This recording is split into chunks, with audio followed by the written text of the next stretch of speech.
بسم الله الرحمن الرحيم الحمد لله رب العالمين والعاقبة للمتقين والصلاة والسلام على سيدنا محمد وعلى آله وأصحابه أجمعين اما بعد۔ آج کی نشست میں انشاءاللہ قرآن کریم کی ایک عظیم آیت یعنی آیت الکرسی کی فضیلت اور عظمت اور اس کی اہمیت اور فوائد کا تذکرہ کیا جائے گا۔ اللہ تبارک و تعالی ہم سب کو حق کہنے، سننے کی، سمجھنے کی اور اس پر عمل پیرا ہونے کی توفیق عطا فرمائے۔ یوں تو قرآن کریم سارا کا سارا عظیم الشان ہے، اس کی تمام صورتیں اور اس کی تمام آیات ایک سے بڑھ کر ایک ہیں، لیکن اللہ تبارک و تعالی نے کچھ ایسی آیات اور کچھ ایسی صورتیں جن کا خاص طور پر تذکرہ کیا ہے اور ان کی خصوصیات اور ان کے امتیازات اور ان کے فضائل اور فوائد کو دوسری تمام آیتوں اور صورتوں سے زیادہ نمایاں کر کے ذکر کیا ہے۔ اس لیے قرآن کریم کی افضل ترین آیات، عظیم الشان آیات اور انتہائی فضیلت والی صورتوں کو خاص طور پر زیادہ اہتمام کے ساتھ پڑھنا اور سمجھنا چاہیے۔ آج جس آیت کا تذکرہ کیا جا رہا ہے یہ قرآن کریم کی نہایت عظیم شان آیت ہے، جس کو آیت الکرسی کہا جاتا ہے۔ سورۃ البقرہ کی آیت نمبر 255۔ اس آیت الکرسی میں اللہ تبارک و تعالی کی نہایت احسن انداز میں اور خوبصورت اسلوب میں صفات کو ذکر کیا گیا ہے۔ اللہ تبارک و تعالی کی حمد و ثنا، تعریف اور تسبیح اور تقدیس کا اس انداز سے نقشہ کھینچا ہے کہ ایک انسان اس آیت کے اندر اللہ تبارک و تعالی کی نہایت بہترین انداز میں تعریف کرتا ہے۔ حضرت علامہ ابن تیمیہ رحمۃ اللہ علیہ فرماتے ہیں کہ قرآن کریم میں یہ وہ واحد آیت ہے کہ جس میں یکجا ایک ہی آیت کے اندر اتنی صفات کو بیان کیا گیا ہے۔ اس طرح کا انداز پورے قرآن کریم میں کہیں ایک آیت کے اندر نہیں ملتا، اور مختلف جگہیں ہیں جن میں اللہ تعالیٰ کی تعریف اور اس کی تسبیح اور تقدیس اور اس کی صفات کو بیان کیا گیا ہے، لیکن وہ مختلف آیات میں ہیں۔ جیسے سورہ حشر کی آخری آیات میں اللہ تعالیٰ کے اسماء الحسنی کو ذکر کیا گیا ہے، هو اللہ الذی لا الہ الا هو عالم الغیب والشہادہ، لیکن وہ ایک آیت میں نہیں، مختلف آیات میں۔ آیت الکرسی یہ وہ واحد آیت ہے کہ جس میں یکجا ایک ساتھ اتنی خوبصورت انداز میں تعریف کو جمع کیا گیا ہے۔ یہ سورۃ البقرہ کی آیت نمبر 255 ہے اور قرآن کریم کی نہایت عظیم شان آیت ہے۔ اس آیت میں اگر غور کیا جائے تو 10 جملے ہیں، جس جملوں کے ذریعے سے اللہ تبارک و تعالی نے ایک ایک جملے میں الگ الگ اپنی تعریف کے مختلف الفاظ ذکر کیے ہیں۔ میں اس آیت الکرسی کے 10 جملوں کے ذریعے سے ان کے معانی ذکر کر رہا ہوں، اس کے بعد انشاءاللہ اس کے فضائل اور اس کے فوائد کی طرف آئیں گے۔ یہ 10 جملے، سب سے پہلا جملہ ہے اللہ لا الہ الا ہو، اللہ کے سوا کوئی معبود نہیں۔ یہ سب سے پہلے اللہ تبارک و تعالی نے اپنی صفت بیان فرمائی کہ معبود حقیقی اور معبود برحق صرف اور صرف ایک ذات خدا وحدہ لا شریک ہے، جس کے سوا کوئی معبود نہیں۔ دوسرا جملہ ہے الحی القیوم، جس کا معنی آتا ہے کہ جو خود ہمیشہ سے زندہ ہے، اس کی کوئی ابتدا نہیں، اور القیوم جو خود قائم بذات ہے، قائم رہنے والی اور ساری کائنات کو قائم رکھنے والی ہے۔ ایسی ذات جو خود قائم بذات ہو، کسی دوسرے کے سہارے سے قائم نہ ہو اور ساری کائنات کو قائم رکھنے والی ہو، اس ذات کو قیوم کہتے ہیں۔ اور یہ صفت صرف اور صرف اللہ کی ہے۔ اللہ تعالی کے ناموں میں سے نام ہے قیوم، اس کے 2 معنی ہیں۔ ایک تو یہ کہ وہ خود قائم رہنے والی ذات جو بغیر کسی کے سہارے قائم ہو، قائم بالذات جس کو کہتے ہیں، اور دوسرا یہ کہ ساری کائنات کو قائم رکھنے والی ہو۔ ظاہر ہے کہ یہ صفت صرف اور صرف اللہ کی ہے، اسی لیے بندے کو قیوم نہیں کہہ سکتے۔ ہاں، عبد القیوم نام رکھا جا سکتا ہے، عبد القیوم۔ کسی کو اگر عبد القیوم کے بجائے صرف قیوم کہیں تو علماء نے ذکر کیا ہے کہ یہ درست نہیں، اس لیے کہ قیوم ذات صرف اور صرف اللہ کی ہے۔ اور یہ حی اور قیوم اللہ تبارک و تعالیٰ کے ناموں میں سے 2 عظیم ایسے نام ہیں کہ جن کے اندر اسم اعظم ہے۔ حضرت علی رضی اللہ تعالیٰ عنہ فرماتے ہیں کہ میں غزوہ بدر کے موقع پر میں نے یہ چاہا کہ میں حضور صلی اللہ علیہ وسلم کو دیکھوں کہ آپ اس موقع پر کیا کر رہے ہیں۔ میں نے جا کے دیکھا تو آپ سجدے میں پڑے ہوئے تھے اور آپ کی زبان پر بار بار یہ الفاظ جاری تھے، یا حیو یا قیوم، یا حیو یا قیوم. آپ کی زبان پر مسلسل یہ کلمات چل رہے تھے. تو یا حیو یا قیوم کہہ کر اللہ تبارک و تعالیٰ کو پکارنا، یہ اللہ کو اسم اعظم کے ذریعے سے پکارنا ہے، اور اسم اعظم کے ذریعے سے اللہ کو پکارا جائے، اللہ تعالیٰ اس دعا کو پھر رد نہیں کرتے. ایک صحابی حضرت ابو امامہ فرماتے ہیں کہ نبی کریم صلی اللہ علیہ وسلم نے ارشاد فرمایا کہ قرآن کریم کی 3 صورتیں ایسی ہیں کہ جن کے اندر اسم اعظم ہے. 3 صورتیں ایسی ہیں جس میں اسم اعظم ہے. تو حضرت ابو امامہ رضی اللہ تعالیٰ عنہ فرماتے ہیں کہ میں نے ان تینوں صورتوں میں اللہ تعالیٰ کا اسم اعظم تلاش کیا. سورۃ البقرہ سب سے پہلی سورت آپ نے بیان فرمائی کہ اس کے اندر اسم اعظم ہے. دوسری سورت آپ نے بیان فرمائی آل عمران، اور تیسری سورت سورۃ طٰہٰ. میں نے ان تینوں سورتوں کے اندر سرچنگ کی کہ کون سا اسم اعظم ایسا ہے جو تینوں میں کامن ہو. تو مجھے تینوں صورتوں کے اندر اللہ تعالیٰ کے یہ 2 نام یعنی حی اور قیوم کامن نظر آئے. سورہ بقرہ کے اندر آیت الکرسی، اس میں اللہ تعالیٰ کے یہ دونوں نام ہیں، اللہ لا الہ الا هو الحی القیوم. تو میں نے سورہ آل عمران دیکھی، اس کے بالکل شروع میں ہی یہ بات ہے، الف لام میم اللہ لا الہ الا هو الحی القیوم. سورہ طٰہٰ جو 16ویں پارے کے اندر ہے، تو میں نے اس کے اندر دیکھا تو اس کے اندر بھی یہ دونوں نام ملے، وعنت الوجوہ للحی القیوم. تو تینوں صورتوں کے اندر مجھے کامن یہ دونوں نام نظر آئے، حی اور قیوم، جو سورہ بقرہ کے اندر بھی ہیں، سورہ آل عمران کے اندر بھی ہیں، اور سورہ طٰہٰ کے اندر بھی ہیں. تو میں سمجھ گیا کہ یہی وہ نام ہے جس کی طرف آپ نے اشارہ فرمایا ہے، الحی القیوم. اسی لیے پریشانیوں کے موقع پر، مصائب و آلام کے موقع پر، بیماریوں تکلیفوں کے موقع پر انسان کو اپنے تمام معاملات میں اللہ کی طرف رجوع کرتے ہوئے ان ناموں کے ذریعے سے اللہ کو پکارنا چاہیے. مثلا کوئی دعا مانگے آپ تو دعا میں پہلے 3 مرتبہ کہہ دیں یا حی یا قیوم، یا حی یا قیوم، یا حی یا قیوم. پھر اس کے بعد اپنی دعا اللہ کے سامنے رکھیں. اللہ تعالیٰ اس دعا کو رد نہیں فرماتے. اور سجدے میں بھی جا کر یا حی یا قیوم دیر تک آپ اس کلمات کو اپنی زبان سے پڑھتے رہیں.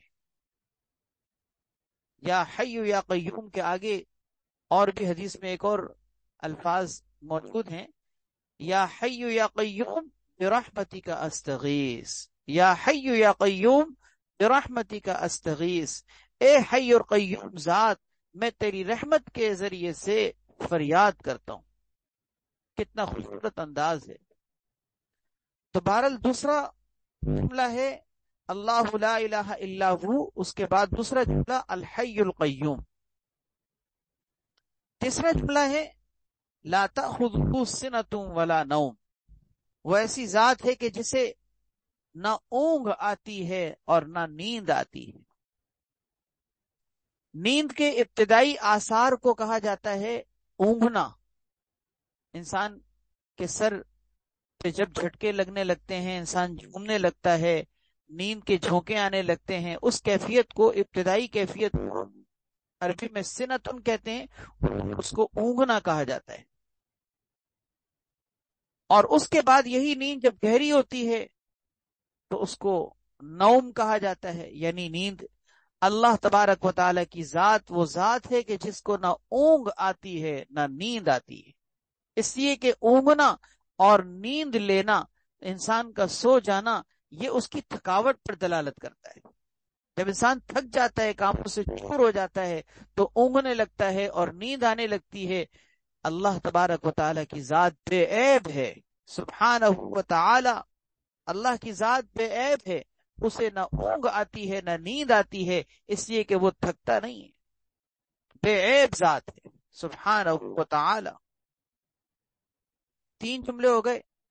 چوتھا جملہ ہے لہو ما فی السماوات و ما فی الارض. اسی کی ملکیت میں ہے جو کچھ کے آسمانوں میں ہے اور جو کچھ کے زمین میں ہے. سب کچھ اس کا ہے. آسمان و زمین کے سارے خزانے اسی کے قبضے قدرت میں ہیں. جو کچھ ہمیں آسمان اور زمین کے اندر نظر آ رہا ہے یا نظر نہیں آ رہا، جن چیزوں کا ہمیں علم ضرور ہے اور کا ہمیں علم ضرور نہیں، وہ سب چیزیں اللہ کی ملکیت میں ہیں. سب چیزوں کے مالک اللہ تبارک و تعالی ہیں. یہ جملہ قرآن کریم میں کتنی کثرت سے ریپیٹ ہوا ہے. لہو ما فی السماوات و ما فی الارض، لہو السماوات و ما فی الارض. قرآن کریم میں کتنی کثرت سے یہ اللہ تبارک و تعالی نے اس حقیقت کو واضح کیا کہ کائنات میں جو کچھ بھی ہے، جو کچھ بھی ہے آسمان میں یا جو کچھ بھی زمین میں، جو کچھ بھی اس دنیا کے اندر ہے، جو کچھ بھی عالم آخرت میں ہے، وہ سب اللہ کا ہے. 4 جملے ہو گئے. 5واں جملہ من ذا الذی یشفع عنده الا باذنہ. کون ہے وہ کہ جو اللہ کی اجازت اور اس کی مرضی کے بغیر اللہ کے سامنے سفارش کر سکے؟ یعنی اس کا مطلب اللہ کے سامنے کسی کو سفارش کرنے کی کوئی مجال نہیں ہے. کسی میں دم نہیں ہے کہ اللہ کے سامنے سفارش کے ہو سکے. اگر کوئی سفارش اللہ کے سامنے کرے گا تو اللہ کے حکم سے کرے گا، اللہ کی اجازت سے کرے گا. انبیاء علیہ الصلوۃ والسلام سفارش کریں گے، صلحاء کریں گے، اولیاء کریں گے، اللہ کے نیک بندے کریں گے، حافظ قرآن سفارش کرے گا، عالم دین سفارش کرے گا، مجاہد سفارش کرے گا، حاجی حج کرنے والا سفارش کرے گا. کتنے سارے آپ نے تذکرے سنے ہوں گے احادیث میں نیک لوگوں کے کہ وہ سفارش کریں گے، لیکن یہ ساری سفارشیں اللہ کے حکم سے ہوں گی. اللہ کے حکم اور اس کی مرضی اور منشا کے خلاف کوئی سفارش نہیں کر سکتا. 5 جملے ہو گئے. 6واں جملہ یعلم ما بین ایدیہم وما خلفہم. اللہ تبارک و تعالی ان تمام باتوں کو جانتا ہے جو لوگوں کے سامنے ہیں اور ان تمام باتوں کو بھی جانتا ہے جو لوگوں کے پیچھے ہیں. اس کا مطلب کیا ہے کہ لوگوں کی نگاہوں کے سامنے جو ان کے علم میں جو چیزیں ہیں وہ بھی اللہ جانتے ہیں. جو لوگوں کے پیچھے ہیں یعنی لوگوں کی نگاہوں سے اوجھل ہیں، لوگوں کی نگاہوں سے پوشیدہ ہیں، جس کو غیب کہا جاتا ہے، اللہ ان کو بھی جانتے ہیں. تو سامنے چیزوں کو بھی اللہ جانتے ہیں، پیچھے چھپی ہوئی چیزوں کو بھی اللہ جانتے ہیں. 6 جملے ہو گئے. 7واں جملہ وَلَا يُحِيطُونَ بِشَيْءٍ مِّنْ عِلْمِهِ إِلَّا بِمَا شَاءَ. لوگ اللہ تبارک و تعالیٰ کے علم میں سے بھی حاصل نہیں کر سکتے مگر اتنا ہی حاصل کر سکتے ہیں جتنا کہ خود اللہ دینا چاہے. دیکھیے ہمارے پاس یا کائنات میں کسی کے پاس بھی جو علم ہے، جو بھی علم، چاہے دین کا ہو چاہے دنیا کا ہو، چاہے نالج ہو، معلومات ہوں، یا اسی طریقے سے مختلف چیزوں کے میتھڈ ہوتے ہیں، ٹیکنالوجی ہوتی ہے، سائنسی علوم ہوتے ہیں یا دنیاوی علوم ہوتے ہیں، دینی علوم ہوتے ہیں، قرآن و سنت کے علوم ہوتے ہیں. یہ سب علم کس نے دیے؟ اللہ نے دیے. اللہ نے انسان کو علم دیا، شعور دیا، سمجھ دی، حکمت اور دانائی عطا فرمائی، دانش مندی اور ہوش مندی عطا کی. کائنات میں جتنے علوم ہیں وہ سب اللہ نے دیے ہیں. لوگ ان حاصل نہیں کر سکتے مگر اللہ کی اجازت سے، اللہ کی مرضی سے، اللہ کی توفیق سے. لا یحیطون بشیء من علمہ الا بما شاء. لوگ اللہ کے علم میں سے کسی بھی چیز کا ذرہ برابر بھی احاطہ نہیں کر سکتے مگر اتنا جتنا کہ اللہ چاہیں. 8واں جملہ وسع کرسیہ السماوات والارض. اللہ تبارک و تعالیٰ کی کرسی آسمان و زمین سے زیادہ وسیع اور کشادہ اور بڑی ہے. اللہ تعالیٰ کی کرسی کا مطلب اللہ ہی بہتر جانتے ہیں کہ اس کرسی کا کیا مطلب ہے. ظاہری اعتبار سے اس کا معنی یہ ذکر کیا گیا ہے کہ اس کا اقتدار، اس کی سلطنت، اس کی بادشاہت آسمان و زمین سے زیادہ وسیع اور کشادہ ہے. حدیث میں آتا ہے، تفسیر ابن کثیر میں، حضرت ابو ذر غفاری رضی اللہ تعالیٰ عنہ صحابی ہیں، ان کے بارے میں آتا ہے کہ انہوں نے آپ صلی اللہ علیہ وسلم سے ایک موقع پر دریافت کیا کہ یا رسول اللہ یہ بتائیے کہ یہ کرسی کیا ہے اور کیسی ہے جس کا آیت الکرسی میں تذکرہ کیا گیا ہے. تو نبی کریم صلی اللہ علیہ وسلم نے قسم کھا کر فرمایا کہ قسم اس ذات کی جس کے قبضے میں میری جان ہے کہ یہ ساتوں آسمان اور ساتوں زمین، ان کی مثال کرسی کے سامنے ایسی ہے جیسے کہ ایک بہت بڑے وسیع اور کشادہ میدان کے بالکل سینٹر میں کوئی چھلا، کوئی انگوٹھی، کوئی رنگ پڑا ہوا ہو۔ تو جس طریقے سے وہ رنگ، وہ انگوٹھی اس وسیع اور کشادہ میدان کے سامنے ایک چھوٹی سی حیثیت رکھتی ہے، ایک معمولی سی ذرے کی حیثیت رکھتی ہے، اسی طرح یہ ساتوں آسمان اور ساتوں زمین، اتنی بڑی کائنات کرسی کے سامنے ایسی ہے۔ اور ایک اور روایت میں ہے کہ یہ کرسی بھی اللہ کے عرش کے سامنے ایسی ہے جیسا کہ کرسی کے سامنے ساتوں آسمان اور ساتوں زمین۔ اس کا مطلب اللہ کی کرسی، اللہ کا عرش کتنا وسیع ہے۔ وسیع کرسی السماوات والارض۔ یہ 8 جملے ہو گئے۔ 9واں جملہ ولا یؤودہ حفظہما، ولا یؤودہ حفظہما، اللہ تبارک و تعالی کو یہ آسمان و زمین کی حفاظت کرنا کوئی بھاری نہیں لگتا۔ اللہ کے اوپر یہ کوئی نہیں ہے۔ انسان کوئی محنت کا کام کرتا ہے، تھک جاتا ہے، کسی چیز کو اٹھاتا ہے، اگر اٹھا بھی لے تو محسوس کر رہا ہوتا ہے۔ اللہ تعالیٰ نے یہ ساری کائنات کا نظام اٹھایا ہوا ہے اور اس ساری کائنات کے نظام کو بہترین اور خوبصورت انداز میں چلایا ہوا ہے۔ یہ سارا نظام چلاتے ہوئے اللہ کے اوپر کوئی نہیں ہے۔ لا یؤودہ حفظہما، یہ آسمان و زمین کا اللہ تبارک و تعالیٰ کے لیے کوئی نہیں رکھتا۔ 9 جملے ہو گئے۔ 10واں اور آخری جملہ آیت الکرسی کا یہ ہے وَهُوَ الْعَلِيُّ الْعَظِيمُ، اللہ تبارک و تعالیٰ کی ذات علی، علی کہا جاتا ہے برتر کو، بالا اور اعلیٰ کو، بلند و برتر ہو، تو اللہ تبارک و تعالیٰ علی ہے، یعنی عالی شان ہے، اور عظیم عظمت والے ہیں، عظیم شان ہیں، عالی شان بھی ہیں اور عظیم شان بھی ہیں۔ کتنے خوبصورت انداز میں آپ نے دیکھا کہ 10 جملوں میں آیت الکرسی کو کس انداز میں اللہ تبارک و تعالیٰ نے اپنی تعریف حمد و ثنا کے طور پر پیش کیا ہے۔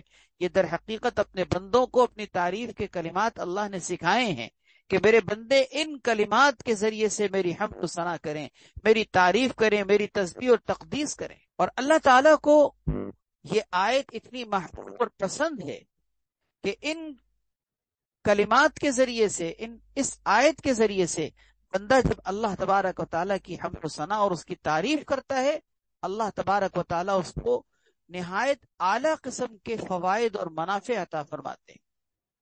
وہی منافع اور فوائد اور فضائل انشاءاللہ آپ کے سامنے تفصیل سے انشاءاللہ ذکر کیے جائیں گے مجلسوں میں۔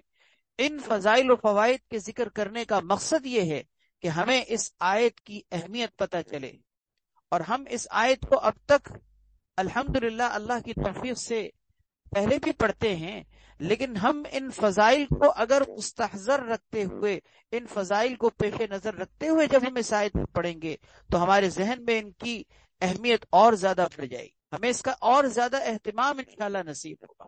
اب آئیے اس کے فضائل کی طرف۔ انشاءاللہ فضائل کو اس مجلس میں پورے نہیں کیے جا سکتے، لیکن 1-2 فضیلتیں اس کے بعد پھر اگلی نشست میں انشاءاللہ اس کی تکمیل کی جائے گی۔ آیت الکرسی کی فضیلتوں میں بہت ساری حدیثیں مروی ہیں۔ نبی کریم صلی اللہ علیہ وسلم نے اپنی احادیث طیبہ کے اندر اور ارشادات نبویہ کے اندر اس آیت الکرسی کی فضیلت پر بہت سارے ارشادات فرمائے۔ آیت الکرسی کی سب سے اہم اور بڑی فضیلت یہ ہے کہ یہ قرآن کریم کی تمام آیتوں میں سب سے زیادہ عظیم شان آیت ہے، سب سے زیادہ عظمت والی آیت۔ اس کا مطلب یہ کہ قرآن کریم میں آپ کو پتہ ہے کہ 6666 آیتیں ہیں۔ 6666 آیتوں میں اگر کوئی سوال یہ کیا جائے کہ سب سے عظیم آیت کون سی ہے، قرآن کریم کی تمام آیتوں میں سب سے زیادہ عظمت والی آیت کون سی ہے، تو حدیث سے یہ بات معلوم ہوتی ہے، اس کا جواب یہ معلوم ہوتا ہے کہ وہ آیت الکرسی ہے۔ چنانچہ حدیث میں آتا ہے صحیح مسلم کی روایت ہے کہ نبی کریم صلی اللہ علیہ وسلم نے حضرت ابی بن کعب رضی اللہ تعالیٰ عنہ سے سوال کیا. حضرت ابی بن کعب رضی اللہ تعالیٰ عنہ یہ وہ صحابی ہیں جو قرآن کریم کے نہایت اعلیٰ قسم کے پڑھنے والے وط قاری تھے. وط قاری یعنی اس کا مطلب قرآن کریم کو نہایت حسین انداز میں پڑھنے والے، بہترین قرات کرنے والے. ان کی کنیت تھی ابو منذر.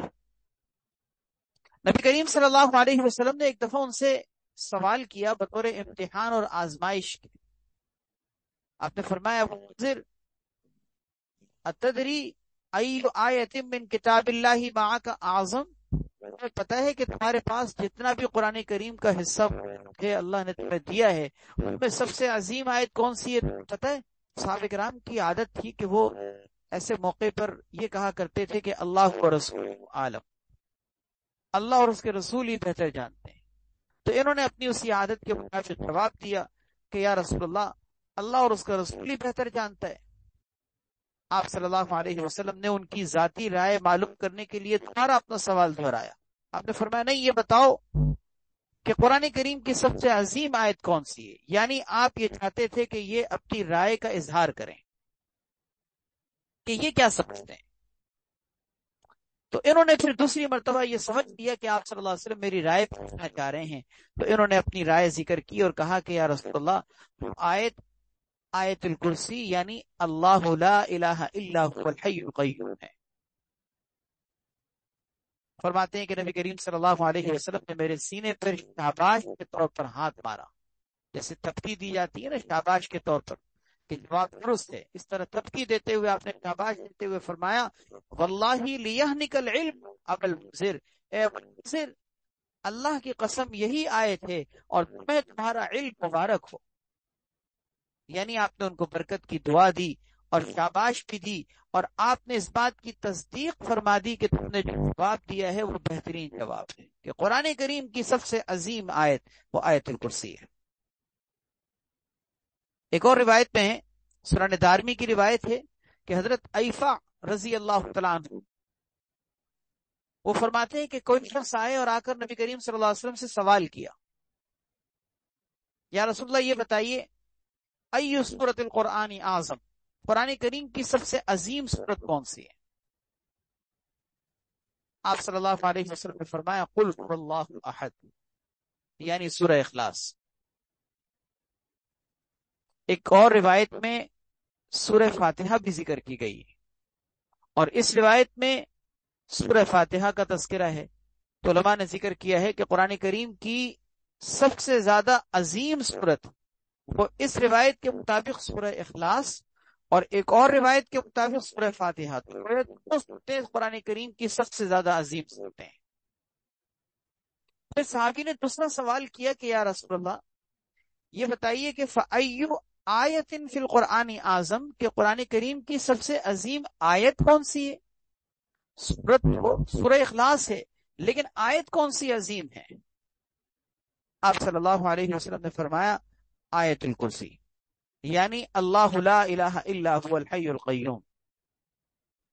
صحابی نے تیسرا سوال کیا فَأَيُّ آیَةٍ یا نبی اللہ تحب ان تصیبک و امتک، کہ یا رسول اللہ یہ بتائیے کہ کون سی قرآن کریم کی ایسی آیت ہے کہ جو آپ پسند کرتے ہیں کہ وہ آپ کو اور آپ کے امت میں سے ہر فرد کو نصیب ہو جائے، کوئی اس سے محروم نہ رہے. یعنی ہر امتی کو آپ چاہتے ہیں کہ وہ آیت نصیب ہو. آپ صلی اللہ علیہ وسلم نے فرمایا خاتمۃ سورۃ البقرہ، یعنی سورہ بقرہ کی اختتامی آیات، آخری آیات. سورہ بقرہ کا آخری رکوع ہے، 3 آیتوں پر مشتمل، للہ ما فی السماوات و ما فی الارض.